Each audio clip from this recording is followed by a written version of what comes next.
Da marzo 2013 a marzo 2014 c'è stato un calo generalizzato dei prezzi nel Veneto dello 0,1. Uno può dire poca cosa, e invece è un segnale importante.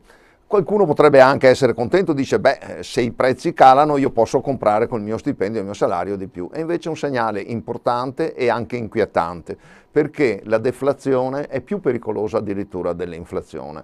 La deflazione è come essere un po' sovrappeso, con un po' di attenzione rientri. E invece l'anoressia e la depressione sono più difficili da curare. Fatto sta che ci vogliono le cure giuste. La cura del rigore avrà funzionato, dice qualcuno, io non sono tanto d'accordo. Fatto sta che la cura del rigore ci ha portato nel Veneto a triplicare praticamente la disoccupazione giovanile, a raddoppiare la disoccupazione, a perdere 10.000 imprese, e non è cosa da poco, anche se rimane competitivo, perché il saldo attivo della bilancia commerciale, grazie soprattutto alla diminuzione delle importazioni, è positivo.